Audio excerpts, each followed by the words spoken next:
di Sarinah lantai 2. Insya Allah. Baik. Saya naik panggung dulu.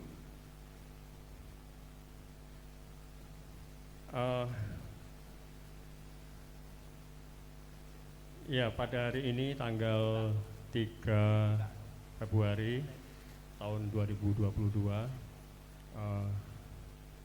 awal tahun ya, masih suasana tahun baru Imlek. Bagi yang merayakannya, saya atau kami ucapkan selamat merayakan tahun baru Imlek tahun 2022. Baik, pada kesempatan hari ini pukul 3 setengah 4 wis sore ya, Melayu waktu ini. Untuk agenda yang kedua terkait kegiatan sesuai dengan rundown, hari ini kita akan mengadakan acara talk show ya, sebagai rangkaian dari festival dan wisata kuliner jajanan tradisional Jawa Timur. Untuk temanya hari ini kita ada 2 tema. Yang pertama yaitu penguatan UMKM sebagai penggerak pemulihan perekonomian Indonesia pasca pandemi COVID-19. Nanti kita akan menghadirkan 2 narasumber, yaitu Bapak Chandra dari Swak Alam atau CO Swak Alam dan Mas Agung Buana dari Bapeda Kota Malang. Sedangkan tema yang kedua dengan narasumber yang sama, kita akan mengangkat tema. Yang kedua ini temanya transformasi kuliner dan jajanan tradisional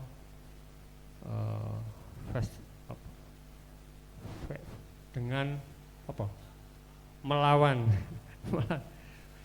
fast food kekinian. Jadi mengkombin antara kuliner kuno atau lama dengan kuliner masa kini. Nah, ini prospek bisnis kuliner ini dengan berbagai prediksi-prediksi kedepannya nanti akan kita coba kupas dari pengalaman 2 narasumber nanti ini, sisi ekonomisnya dan bagaimana mungkin sedikit mengulik sejarah kuliner khas Jawa Timur era atau jadul ya dengan kuliner masa kini. Jadi sore hari ini ada 2 tema mendasar yang nanti kita akan kupas satu persatu. Baik, kita hadirkan narasumber kita. Yang pertama Bapak Chandra, monggo pinarak di atas panggung. Nanti sedikit mereview sosok pengusaha asli Malang Bapak Chandra ini terkait CO dari Swak Alam. Mas Agung, monggo dipersilahkan menaiki panggung. Baik, selamat sore Bapak Chandra, Mas Agung Buana. Sehat nggih? Alhamdulillah ya. Saya tak tutup di sempit sama.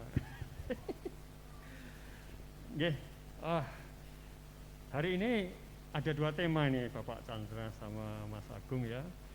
Yang pertama temanya yang hari ini kita akan coba kupas yaitu penguatan UMKM atau Ikraf sebagai penggerak pemulihan perekonomian Indonesia pasca pandemi COVID-19. Nah, kita akan mengupas dari sisi prospek UMKM atau Ikraf ya atas keterpurukan pandemi COVID yang sudah melanda secara global ya, secara nasional. Nusantara atau Indonesia ini hampir 2 tahun. Jadi dengan pandemi ini sebagai bentuk dari sebuah mungkin cobaan ya, cobaan dari Yang Maha Kuasa, sehingga nanti imbasnya ini ke teman-teman pelaku ekraf atau UMKM. Nah, eh, nah kira-kira apa yang semestinya dari pengusaha sendiri ya memberikan solusi atau gambaran sejauh mana sih sebetulnya UMKM ini harus bisa memutar otak atau bagaimana harus menyiasati ketika pasca pandemi ini menjadikan sebuah langkah awal yang sekiranya sedikit banyak mulai bangkit ya dari keterpurukan selama 2 tahun lebih ini, sehingga harapannya teman-teman UMKM atau ekraf ini tidak putus asa, karena sebagian besar pelaku ekraf atau UMKM ini gulung tikar ya, bahkan tidak sedikit juga yang sampai menjual asetnya, itu yang kita tahu sampai hari ini. Dan kita mencoba menarik di teman-teman di Malang Kota aja dulu ya, atau di Malang Raya. Ini seharusnya apa yang menjadi sebuah keinginan dari teman-teman UKM dengan diskusi talkshow pada sore hari ini terkait dengan kembali menggairahkan semangat untuk berkreasi teman-teman ekraf atau UMKM pasca pandemi ini. Ini kita mulai dulu dari Bapak Chandra dari Sak Ngalam. Monggo.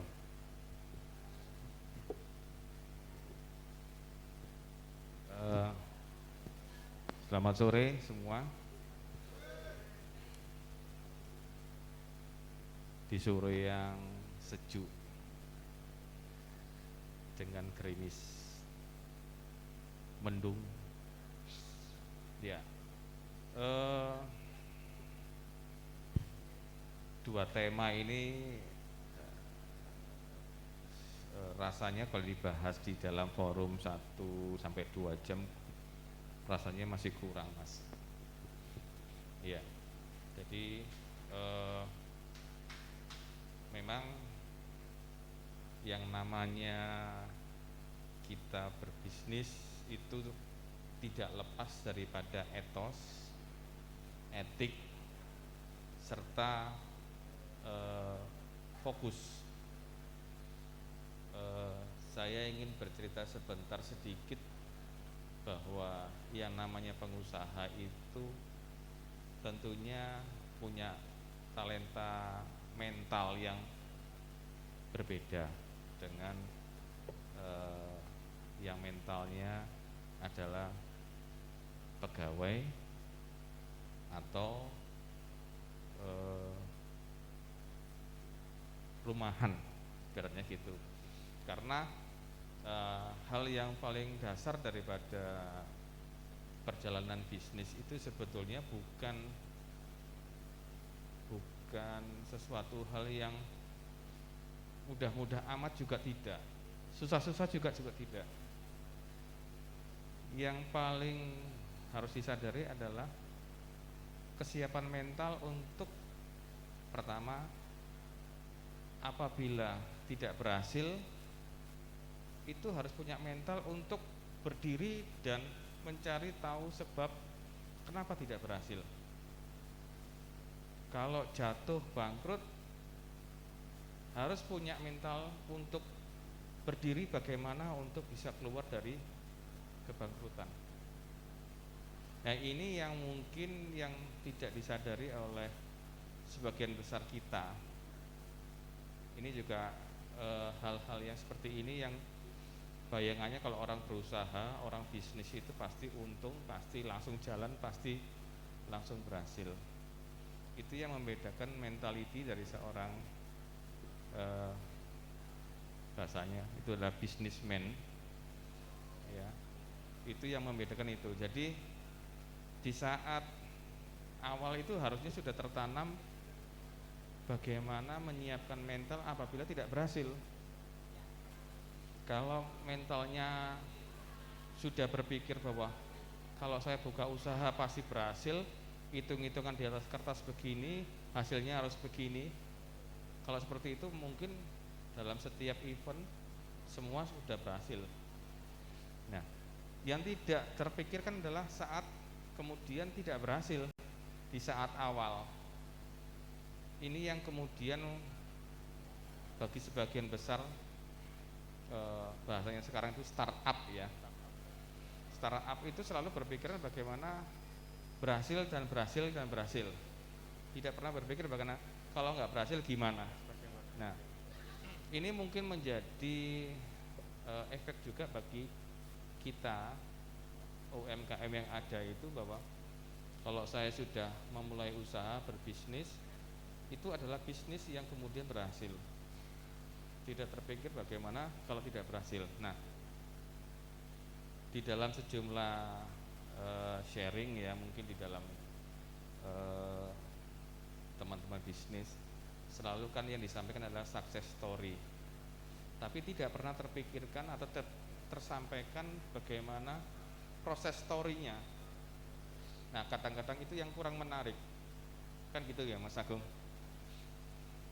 Jadi ini yang mungkin harus kemudian menjadi di saat-saat sekarang ini, di saat-saat pandemi ini, kita harus mulai melihat proses story-nya, bukan success story-nya. Nah, saya ingin bercerita sedikit ya, sebagaimana halnya orang bisnis tadi saya sampaikan, itu membedakan adalah mentalitinya. Saya terbentuk begitu selesai kuliah, mentalitinya sebagai pegawai. Saya 12 tahun di industri perbankan.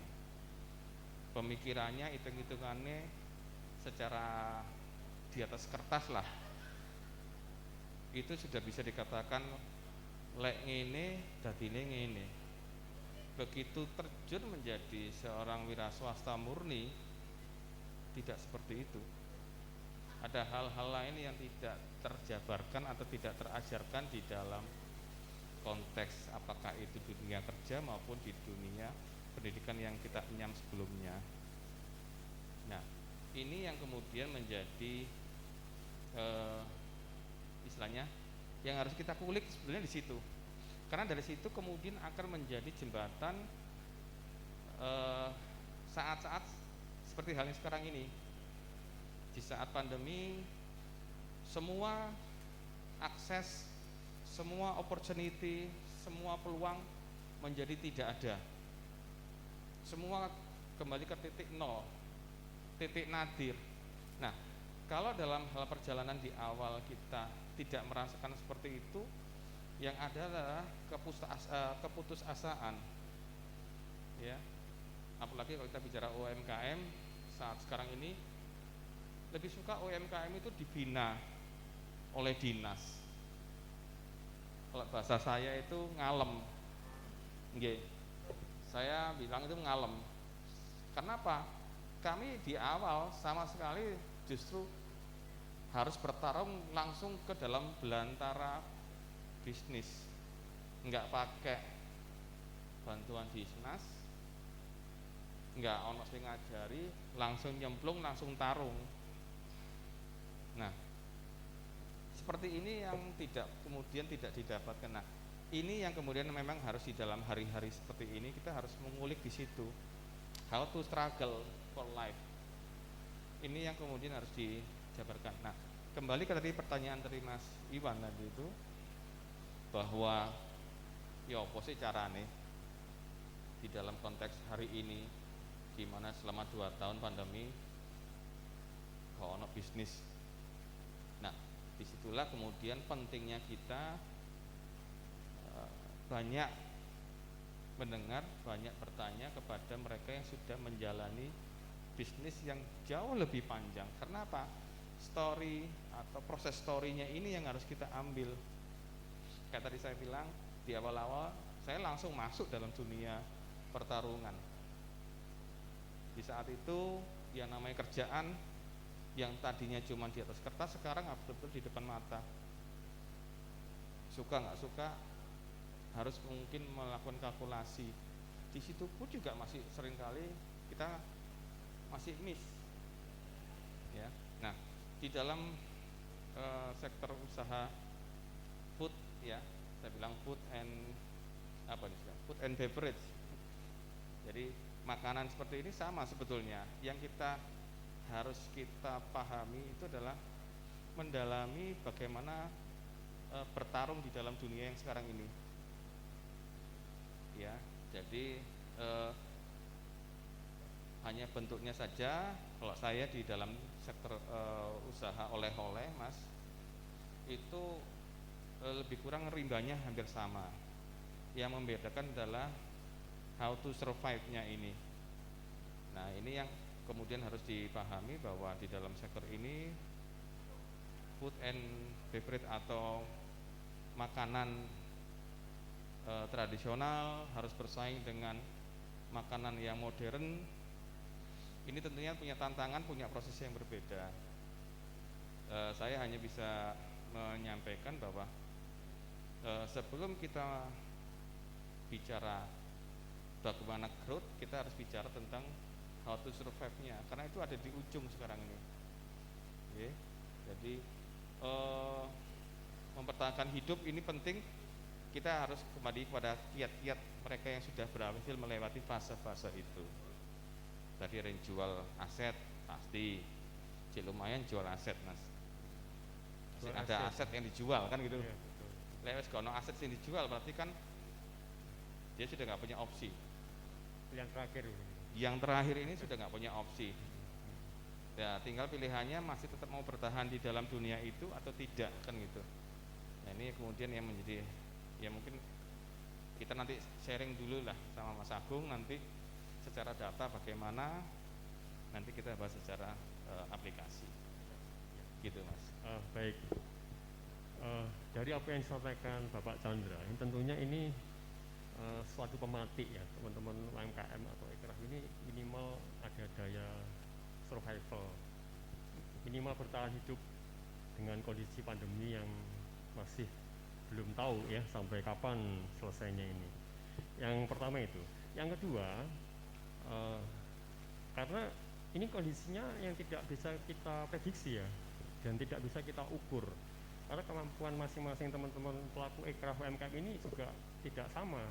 Jadi ada yang awalnya punya safe deposit mungkin atau tabungan, ada yang ada cuma tidak sebanding dengan ongkos operasional sehari-hari. Nah, ini mungkin itu yang menjadi kendala, sehingga bagaimana mengemas produk UMKM atau Ekraf ini kemudian bisa bersaing dengan mereka yang sekiranya punya modal yang atau safe deposit yang lumayan tinggi. Nah, ini kita mencoba melihat teman-teman Ekraf atau UMKM ini yang modalnya Senin Kamis ya. Jadi artinya ya kita maklumi bahwa kondisi seperti ini banyak teman-teman UMKM yang sekiranya itu mau muncul, mau mencoba berjualan atau mengenalkan produknya lewat apakah itu food atau beverage tadi itu ya, kemudian tenggelam hanya hitungan hari gitu. Nah, ini yang harus kita siasati, bagaimana dan respon apa yang seharusnya ngapunten jika nanti pemerintah tidak bisa memberi harapan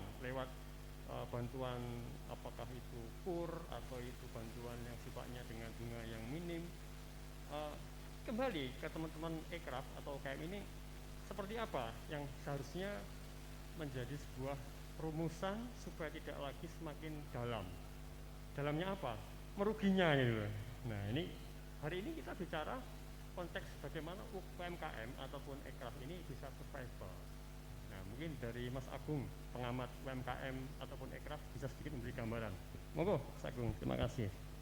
Ya, terima kasih. Assalamualaikum warahmatullahi wabarakatuh. Selamat sore, rahayu semua. Terima kasih Mas Iwan.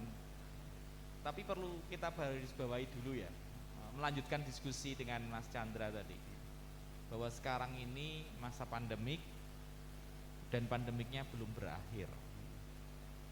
Justru menurut saya ketika pandemik ini belum berakhir adalah saat yang tepat untuk memulai bisnis. Jadi kalau orang merasa di saat pandemik itu dia punya gambaran bahwa pandemik membuat dia ini, seharusnya bukan seperti itu menurut saya ya. Karena saya berpijak pada sebuah teori yang namanya adalah cycles of business. Jadi siklus bisnis itu mulai dari start gitu ya, kemudian dia mulai beranjak dewasa, kemudian maturity, terus dia decline. Setelah decline turun, dia akan naik lagi, rebound. Ketika dia bisa mempelajari bagaimana caranya rebound. Nah, kalau kita ngomong ekonomi di Kota Malang ini 2020 kita minusnya minus 2,26%. Dari 5,47 tiba-tiba turun lewati 0 sampai minus 2,26. Terus tahun 2021 kita naik. Nah, kalau kita bisa menjaga pertumbuhan ini dengan baik, maka kita akan leading itu menjadi lebih baik lagi, mengasah optimisme kita. Nah, ekonomi bisnis juga begitu. Bisnis itu kan mikro dari agregat ini semua.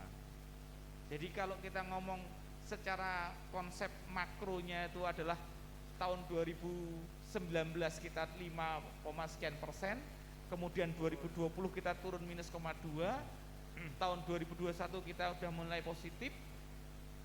Nah, 2021 ini positif. Nah, bisnis juga harusnya begitu. Ya. Nah, oleh karena itu saya sepakat dengan Mas Chandra bahwa bukan sukses story-nya, tapi how to survive during the pandemic era ini yang menjadi pelajaran mahal buat kita semua. Nah, itu. Jadi belajar bagaimana kita bisa menjalankan bisnis di masa sulit. Gampangannya gini, nek masa sulit aja sampean survive, dan ini mana masa normal. Ya. Nah, itu gampangannya ya, walaupun sebenarnya juga tidak gampang. Karena pasti ada story-nya, ada dinamika lain yang membawa sebuah bisnis itu menjadi lebih baik. Namun dari kacamata kita secara makro seperti itu. Secara makro nih. Karena kalau kita membuat sebuah kondisi di mana UMKM, pelaku aircraft itu dalam positive thinking, positive expectation ya. Jadi harus berekspektasi positif, maka bisnisnya akan ikut positif. Tapi kalau kondisinya sudah negatif terus dia ikutan negatif, tambah ndelosor ya. Iya. Tambah ndelosor gitu. Makanya dulu di tahun 2020 dan 2021 pemerintah ada skema bantuan, itu ada skema. Ada yang sifatnya untuk pelaku UMKM yang kelasnya mikro, ada yang kelasnya kecil, menengah dan besar. Jadi pemerintah juga tidak bisa menggebiah uyah satu cara untuk semua, tidak bisa. Harus sendiri-sendiri. Kalau yang mikro seperti apa? Ada bantuan kur, gitu ya. Yang kecil ada apa? Fasilitasi, sertifikat halal, sertifikat SNI, sertifikat lain-lain. Kemudian yang menengah seperti apa? Sampai pada level yang besar seperti apa? Nah, semua ini tujuannya adalah membuat situasi iklim ekonomi itu tetap positif, menjaga rasa positif, ekspektasi positif terhadap ekonomi. Iya, survive. Untuk survive tujuannya bukan untuk maju lagi, untuk tetap Bertahan. survive, bertahan. Kalau enggak, kasihan. Nah, di sini pinter-pinternya tadi bilang bahwa ternyata kalau kita titili satu persatu dari masing-masing pelaku itu tingkat survivalnya macam-macam. Ada yang begitu kena pandemi jebret terus dia mati yo banyak. Ada yang bertahan, ada yang tiba-tiba jadi juara jualan opo sound systemnya, nek EO itu sound systemnya didol, lightingnya didol gitu ya. Nek main garment yo kadang-kadang mesin jahitnya didol gitu ya. Tapi itu bagian dari survive, bukan bagian untuk mati, bukan. Ini bagian survive. Ya ada sacrifice apa ya? Pengorbanan. Ada pengorbanan untuk tetap survive. Nah, di dalam kita menjaga iklim inilah Mas Iwan, bagaimana teman-teman mampu untuk berbuat. Saya seneng nih bisa melihat UMKM, pelaku jajanan dan lain-lain bertahan di sini, saya senang. Kenapa? Karena di tempat lain bisa jadi ada yang ingin usaha tapi tidak bisa, tidak mampu meluangkan untuk bisa tampil, tidak bisa. Nah, ini makanya bagi saya apresiasi teman-teman yang di sini, jangan hanya sekedar ngomset tapi cari jejaringnya, cari jaringan-jaringannya, cari hubungan-hubungannya. Karena dari hubungan, dari kerjasama, dari jejaring itu mungkin ada jalan untuk bisa membantu selama masa pandemi seperti ini. Baik, Kira-kira itu, Mas. menarik. Coba saya menyimpulkan, bukan menyimpulkan, dari pendapatnya Mas Agung Buana ini ada 3 menurut saya yang mungkin bisa menjadi sebuah rumusan teman-teman pelaku ikraf atau pelaku UMKM. Yang pertama adalah konsep produk yang mungkin dikemas dengan cara yang beda walaupun dengan produk yang sama. Yang kedua, ini adalah kecerdasan, melihat peluang yang ada di masa pandemi seperti ini. Mungkin teman-teman ikraf atau UMKM bisa menciptakan semacam kecerdasan yang sifatnya itu tadi itu minimal bertahan atau survive. Dan yang ketiga, ini adalah jaringan ya. Karena yang namanya pengusaha atau yang namanya pelaku usaha ini tidak mungkin merugi kan. Artinya dengan kita mencoba mencari jaringan yang sekiranya bisa menjual produk teman-teman lewat pasar atau lewat kegiatannya sifatnya itu menghadirkan untuk diketahui oleh masyarakat banyak, tentunya butuh namanya jaringan. Nah, dari jaringan itu atau dari konsep atau dari kecerdasan nanti itu minimal memunculkan warna baru walaupun dengan kemasan yang berbeda dengan produk yang sama sebenarnya itu. Nah, kembali ke Bapak Chandra ya. Mungkin yang diharapkan teman-teman pelaku ikraf atau UMKM ini dengan kondisi seperti ini tadi itu ya, dengan konsep survival atau survive, tidak hanya bicara success story tetapi proses story-nya dulu ya. Mungkin itu yang harus bisa digarisbawahi oleh teman-teman pelaku UMKM atau ikraf. Jadi kalau kita bicara success story itu karena sudah ada hasil, tapi kalau secara proses pasti ada naik turun, dinamika grafik usaha pasti akan naik turun. Nah, kendala apa yang mungkin selama ini teman-teman UMKM atau ikraf alami Pak Chandra dengan kondisi ini? Mungkin dari gambaran panjenengan sebagai CEO SWAK Alam, kira-kira kondisi real yang bagaimana atau kendala yang bagaimana hari ini yang mungkin dihadapi oleh teman-teman pelaku usaha UMKM ataupun ikraf? Itu Pak Chandra, monggo. Oke. Jadi gini, di dalam konteks kehidupan sebelum pandemi, saya mau cerita. Rata-rata itu problem daripada UMKM pertama tadi itu masalah pertama manajerial, kemudian di situ masalah pendanaan, ketiga adalah masalah jejaring, keempat tentang masalah teknologi. 4 hal ini yang menjadi problem klasik di dalam UMKM kita di hari-hari ini ya. Dan kemudian dengan adanya pandemi ini otomatis mereka yang di dalam hal-hal tersebut sudah berhasil mengatasi, jadi manajerial dia sudah bisa melakukan memanajeri, paling tidak memanajeri dirinya sendiri. Lek ono order sing nyatet order sopo, sing publis atau yang mewartakan atau mempromosikan produknya sopo, terus sing produksi sopo, sing ngirim sopo, ini kan faktor manajerial. Nah, dengan adanya pandemi seperti ini, yang kemarin nggak kepikir sekarang tadi ngumpul dari siji, sing mikir ya DE, sing kulaan DE, sing dodolan DE, sing publikasi ya DE, kabeh semua nih. Dan itu kemudian tek nyerah akhirnya. Karena apa tadi? Sing kemarin tuh masih iso kongkonan anake, ya kan? Anake kon anu, saiki aku sing anu, saiki gak iso, kabeh padha mandek kabeh. Nah, problem seperti itu banyak terjadi. Ya, banyak terjadi. Sama di dalam industri kami juga sama. Dulu kita bisa mempekerjakan lebih kurang katakanlah 50 orang dengan tugas different yang berbeda-beda. Dengan adanya kondisi sekarang kita mau bertahan, otomatis ada rasionalisasi. Tetapi fungsi itu tidak kemudian mengurangi tugas. Mungkin merangkap iya, tapi tidak mengurangi fungsi-fungsi itu.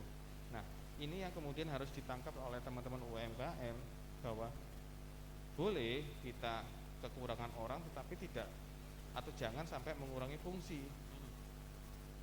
Jadi sebelum naik panggung tadi Mas Agung cerita sing kulaan sopo sing dan sebagainya. Ini problem klasik sebetulnya. Problem klasik di mana kalau kemarin cek iso ditandangi dan sebagainya, saiki gak iso. Wis mumet perkara ana cicilan, ana sebagainya. Kulaan kudu ana duweke. Bareng ngono kemudian besoknya ada order bingung gak nyekel duit. Kan gitu. Nah, problem-problem seperti ini kalau dipikir secara proses, pernah ada orang yang bisa berhasil melewati itu, kan gitu. Caranya gimana? Ya, tadi saya bilang, kalau dulu di dalam industri yang sudah established itu ada pembagian tugas. Sekarang pun juga harus pembagian tugas, meskipun dengan konteks yang mungkin harus dipilah-pilah secara, mungkin bukan orangnya yang nambah tapi alokasi waktu, ya, kapan dia harus berpromosi, ya, karena orang berbisnis itu mau nggak mau, suka nggak suka harus berpromosi pertama, ya. Dari situ timbul ada kaitan sama modal. Kalau kita berpromosi kemudian nggak ono sing tuku, ya modalnya entek, ya, nggak bisa melanjutkan hidup. Nah, kita berpromosi, dari berpromosi itu kita mungkin menyampaikan adalah konteks open PO. Open PO. Okay. Nah, open PO itu adalah cara yang paling enak dan halus menggiring pembeli untuk mengirim uang lebih dahulu sebelum kita berproses. Ya, itu menjembatani problem kedua tentang permodalan. Kita berpromosi, kita sertakan open PO, jadi kita dapat cash advance, Ya, cash advance. ya, di depan, kan gitu. Nah, itu menjadi permodalan kita bagi mereka yang kesulitan modal. Oke. Kemudian tahap kedua juga masalah manajemen juga. Kapan sih kita mau mempromosikan? Ya kita alokasikan sendiri. Kapan kita mau berpromosi? Jangan pas di jam kerja kemudian kita sibuk berpromosi. Berarti kita harus alokasi. Paling tidak kita mungkin gini, kalau kita besok mau jualan, malam ini kita promote semua, kita geber semua, katakanlah sebelum tidur kita geber semua promosi, agar besok pagi kita bangun sudah dapat feedback, ya kan, ada orang pesen, ya. Terus orang pesen kemudian karena di situ sudah ada catatannya, kalau pesen kudu bayar paling enggak DP, ya kan. Jam itu buka WA, oh sudah ada masuk pesanan, ada DP-nya, langsung kulaan anak duit toh, sudah dapat dari DP kulaan, hari itu kita bisa jualan, sudah langsung dapat pembeli. Jadi pengalokasian waktu ini penting. Kapan? Ya kita atur sendiri. Kalau kita prosesnya adalah di jam-jam pagi sampai siang, ya promosinya ya sak durunge. kan gitu. Ojo kemerungsung. Ya memang yang ditangani sendiri-sendiri, iya. Dia yang kulaan, yang produksi, yang promosi sawong ngono. Iya. Tapi kita harus bisa bagi waktu. Nah, itu adalah cara-cara yang kemudian bisa diambil untuk pada teman-teman UMKM lakukan seperti itu. Satu. Kemudian tentang teknologi itu bisa menjembatani itu. Caranya gimana? Mungkin menyebar begitu, kemudian ada linknya. Kalau sekarang apa namanya? Linktree dicantolno, ya. Kemudian kalau kita mau jualan yang sifatnya foto cash, ya ojo masuk ke marketplace. Kalau marketplace dapat duitnya, dapat BO, tapi duitnya gak melebu, bener nggak? Betul. Nah, hal-hal seperti itu yang kemudian kita harus cerdik. Kapan kita jualan via marketplace, kapan kita jualan lewat ibu-ibu di kampung. Nah, itu proses pemilahan itu, segmentasi seperti itu harus betul-betul menjadi pakem daripada UMKM. Nah, itu sudah ketemu dua hal kan? Dua hal sudah ketemu. Nah, kemudian bagaimana prosesnya? Kalaupun kemudian timbul PO yang banyak sekali, tenaga kita cuman katakanlah bojo, suami, istri, anak cilik, kan gitu. Dapat PO itu seperti itu semestinya kan seneng nggih. Tapi ada juga yang kemudian bingung, kewalahan. Waduh, lek kayak gini aku gak mampu aku. Nah, itu. Nah, bagi mereka yang sudah pernah melewati fase itu, ketemu rumusan apa? Jejaring. Pengusaha bolu kukus pasti harusnya punya jaringan teman-teman yang bikin bolu kukus. Opportunity tidak hilang, order bisa ditangkap Dengan produk yang sama, Pak. Iya, bisa. Kan nggak bolu kukus, aku gawe no ya, bolu kukus inginin, tapi engkau wadahe padahku, kan gitu. Tak standarnya regane sakmene. Oke, masuk. Wes engkau kirim no aku, kosongan, bungkusnya aku. Selesai masalah kan?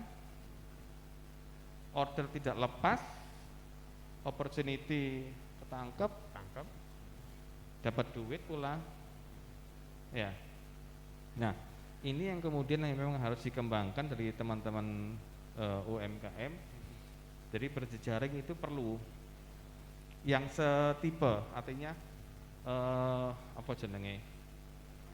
Satu produk Linear ini. produk itu harus diketahui. Nah, kenapa? Untuk menjembatani hal-hal yang seperti itu. Di dalam industri kami pun, di industri garment pun sama. Sebesar apapun bentuknya, kita akan punya jejaring. Itu untuk menjembatani adanya over demand, tapi dengan standarisasi yang tetap sama. Di dalam industri kami itu sudah biasa, sudah lumrah. Dan di dalam industri yang lain pun juga saya juga sudah lumrah begitu. Nah, tinggal kita kalau sudah punya rumusan seperti itu, kita bisa lakukan seperti itu. Jadi sudah mulai harus mengkolek teman-teman yang setipe, ya, begitu. Nah, sehingga 4 problem itu akhirnya terjembatani semua. Nah, dari situ kemudian kalau kita bicara di hari ini, rasanya lebih ringan. Beban teman-teman UMKM selama ini dengan adanya pandemi, ya kan, akhirnya lebih ringan. Kenapa? Beberapa rumusan sudah ketemu caranya, gitu. Iya.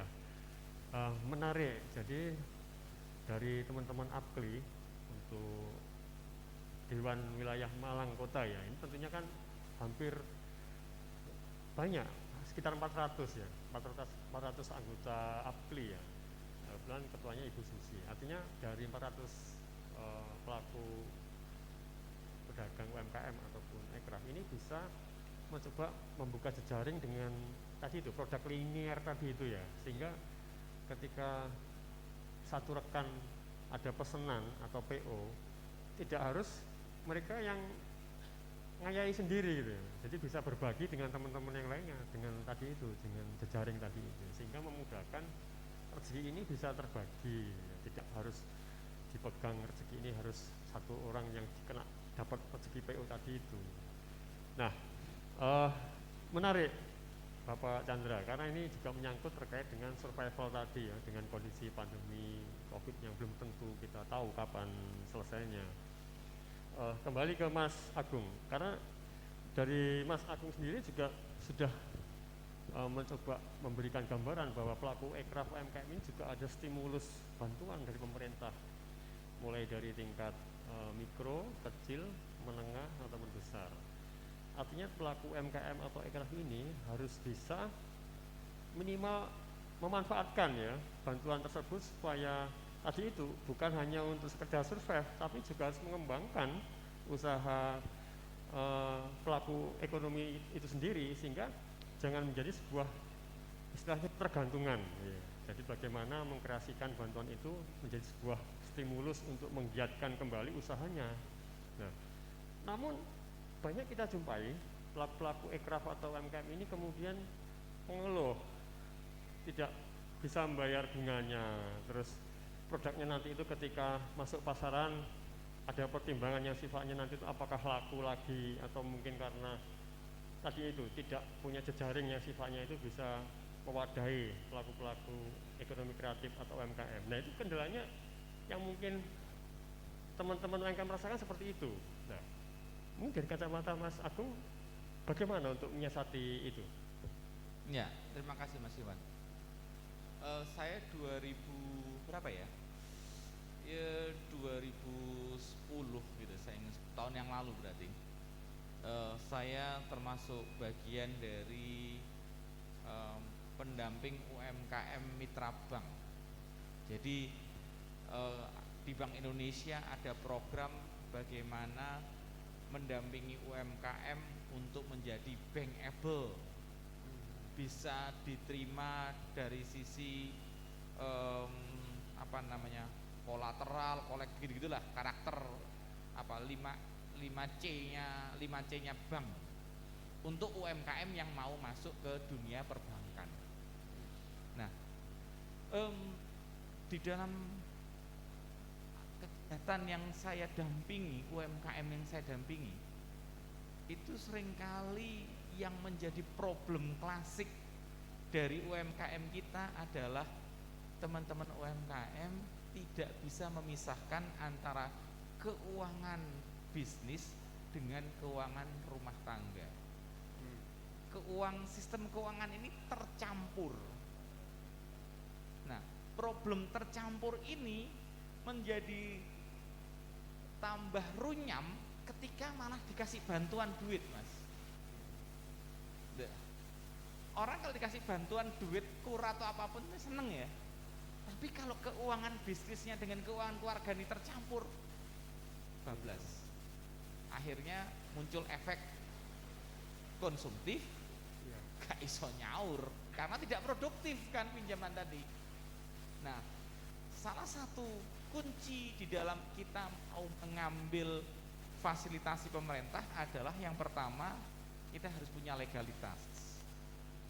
Saya mau tanya, teman-teman di sini sudah punya NIB belum? Nah, ketika sudah punya NIB, dimanfaatkan nggak NIB-nya itu? Nah, belum. Padahal NIB itu bisa dimanfaatkan. Ya, salah satu manfaatnya adalah mendapatkan fasilitasi. Tapi kita juga harus membaca diri kita. Apakah sistem keuangan di bisnis kita sekecil apapun sudah terpisah belum antara uang untuk produksi, untuk pula, untuk bayari tenaga dengan uang untuk kebutuhan keluarga, tuku lombok, tuku terasi dan lain-lainnya. Sudah terpisah belum? Hampir 95% belum. Sik tercampur. Nah, ini jadi problem yang harus diselesaikan. Sehingga saya selalu menyampaikan bahwa UMKM yang bisa mendapatkan fasilitasi KUR dan lain-lain, dia harus mampu memisahkan dulu. Karena fasilitasi apapun kalau dia belum memisahkan, maka akan menjadi beban. Bukan menjadi kemudahan untuk berusaha, tapi menjadi beban. Itu satu. Yang kedua, kita seringkali melihat bahwa UMKM kita, kalau saya boleh bicara, itu punya pandangannya baru sebatas hari ini, at present ini. Ekspresinya hari ini. Iya, hari ini, detik ini. Tidak berpikir besok. Bukan untuk besok, bukan untuk tahun depan, bukan, enggak, hari ini. Nah, boleh kita berpikir hari ini, tapi kalau kita melihat ke depan kan ada hari esok yang lebih baik. Nah, ini yang harusnya ditangkap oleh teman-teman, sehingga UMKM itu bisa memberikan satu pola di mana dia harus memperhatikan untuk kedepannya bagaimana, untuk hari ini bagaimana. Kalau yang kemarin tinggal catatan saja, gitu. Nah, ketika dia bisa ngomong besok harus bagaimana, seperti Pak Chandra bilang tadi, mau makan besok, hari ini promosinya.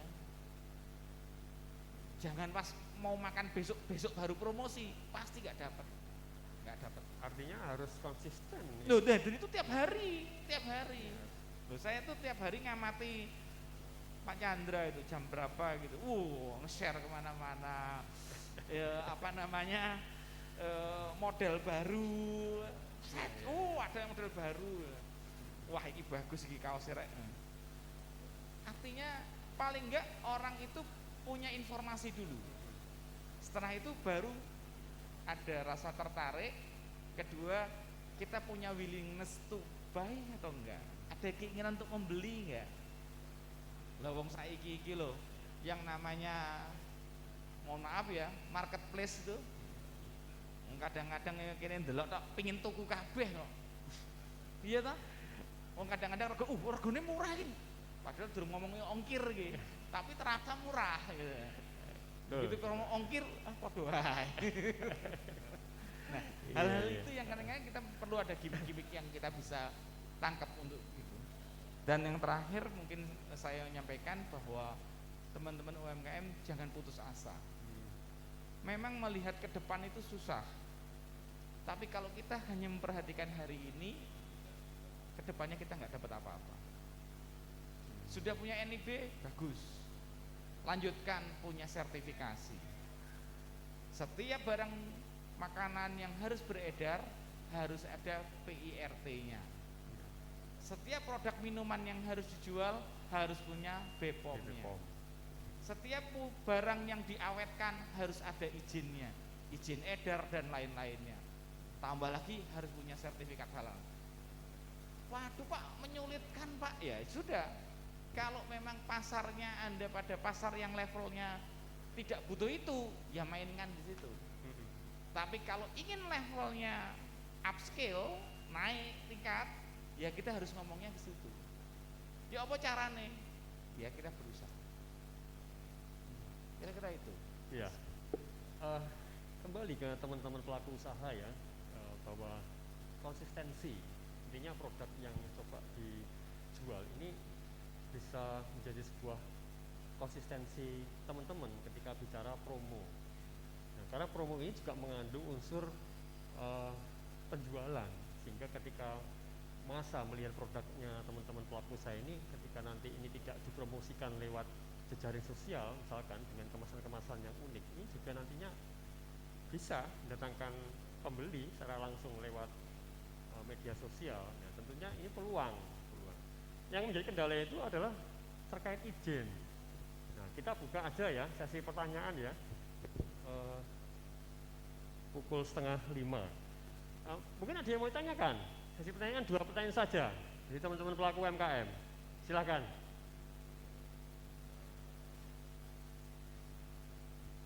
Yang belakang ada yang mau ditanyakan? Termasuk misalkan begini, bagaimana sih mengurus NIB? Produk halal bagaimana? Ya, syukur alhamdulillah kalau memang teman-teman pelaku UMKM-nya hari ini promo di atau pasar di sini ini sudah semuanya punya izin. Oh ya, Iya. kalau belum punya NIB nanti tak ajari caranya NIB. Ya. Ya, nanti kita kasih waktu kapan, kumpulkan beberapa orang, kita ajari NIB. Keluar dari ruangan itu langsung dapat NIB. Ya apa wis? Gratis. Silakan. Nah, gratis. Gratis ternyata. Ngurus Termasuk NB itu. termasuk saya tadi ngobrol sama Mas Chandra. Kita ada rencana untuk menyusun yang namanya marketing agency. Oh, keren. Jadi marketing agency semacam apa? Marketingnya UMKM. UMKM nggak usah kepikiran dodolan. Biar marketing agensinya yang jualan. Masuk. Teman-teman UMKM hanya pikir produksi aja. Nambahi kapasitas produksi, nambahi standarisasi yang lebih baik, memperbaiki packaging, memperbaiki kualitasnya, selesai. Yang bagian marketing ada marketing agency. Baik, keren. Langsung. Luar biasa. Monggo, Mas Kris ada yang mau sampaikan, tanyakan, silakan. Ya, kita mulai dari 2 minggu lalu sampai minggu lalu ini kita selesaikan NIB semua anggota APLI di sini. Oh ya, Alhamdulillah. mantap. Tapi kebanyakan yang kabupaten itu banyak yang dispenduk capilnya nggak bisa masuk. Oh karena iya. kedobelan atau nggak terdaftar. Iya. Kalau yang kota aman. Biasanya ini Pak Kris, kalau saya ngadakan seperti itu, kita harus koordinasi sama Dispenduk Capil online. Jadi kalau ada hal-hal yang perlu disinkronkan, karena Dispenduk Capil itu pakai SIA, Sistem Informasi Administrasi Kependudukan, itu online mulai dari kabupaten kota sampai pusat. Nah, sering-sering datanya itu masih nyantol. Nah, itu perlu diverifikasi. Nah, kalau kita ada kontak langsung dengan Dispenduk dan kita minta Dispenduk untuk on call ya, begitu ada masalah langsung telepon, langsung dibetulkan, insya Allah lancar. Sama ketika kita model pemberian vaksin kemarin loh, ketika masuk piker susah, problemnya di NIK dan lain, telepon Dispenduk oke, masukkan langsung lancar. Jadi harus ada punya seperti itu. Kalau nggak gitu ya akhirnya nyantol terus memang ya. Ya, tapi saya hargai itu luar biasa karena masih banyak yang masih belum ngerti caranya memanfaatkan oss.go.id.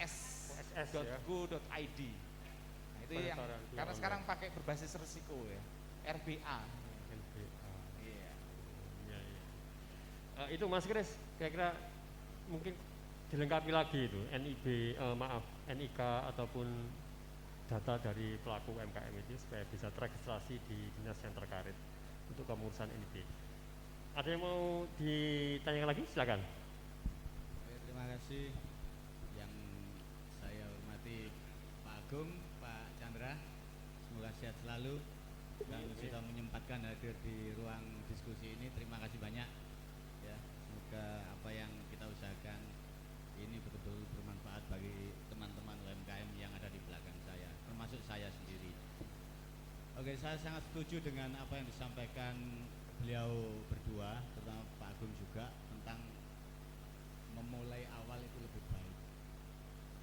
Tentunya tidak bisa sesempurna yang kita harapkan pasti, karena itu sebuah proses ya. Saya sering ditegur Pak Agung, mulai aja. Salah Pak, gak apa-apa salah, karena gak mulai gak harus salah. Terima kasih ya dari senior-senior saya. Makanya dalam kesempatan ini saya akan menyampaikan pengalaman saya sendiri. Jadi masa pandemi Pak Chandra itu pukulan bagi kami, kafe. Kalau Pak Chandra mungkin enggak enak, masih bisa produksi kaos ya. Nah, kaos masih produksi, jahit masih produksi. Tapi kalau kafe jam 8 nggak bisa produksi Pak. Jam rame-ramenya orang, sebuah pukulan yang sangat hebat dan sangat menekan jiwa raga kami waktu itu 2 tahun Pak.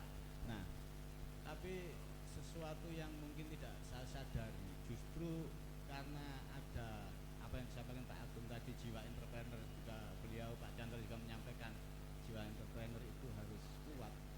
Di tahun 2020 itu saya tumbuh 2 cabang lagi.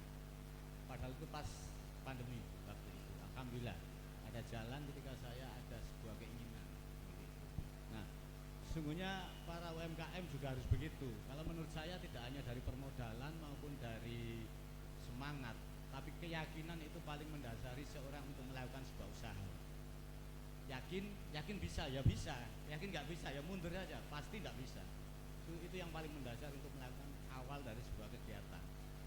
Acara ini saya yakin bisa walaupun disebak ditegur kiri kanan saya. Walaupun yang pertama juga gagal, tapi saya yakin bahwa acara ini akan berhasil dengan segala kekurangannya. Alhamdulillah Pak, berjalan. Nah, itu harus dibangun oleh teman-teman UMKM adalah mental keyakinan diri. Di semacam inner apa ya Pak ya? Ya, inner confidence seperti itu ya. Kita harus punya. Selanjutnya silakan kalau butuh modal tinggal kita bergerak. Bagaimana carinya seperti itu. Bahkan hari ini tadi saya ditawari teman-teman di Sudimoro. Ini kafenya butuh investor. Ini sudah mulai collab. Berapa? 150 juta. Kalau 150 juta saya buat 2 warung, tidak harus jadi investor, saya begitu. Akhirnya dia sudah tidak nawari saya lagi Pak Chandra. Gitu. Profesi Pak Chandra itu sudah saya lakukan dulu di tahun 2001 saya juga konveksi Pak, konveksi dan advertising percetaan waktu itu sampai akhirnya di tahun 2013 guling Pak, guling juga akhirnya itu seperti itu yang pertama. Tapi menurut saya keyakinan itu adalah sebuah keniscayaan yang harus dimiliki oleh seorang entrepreneur terutama bagi UMKM.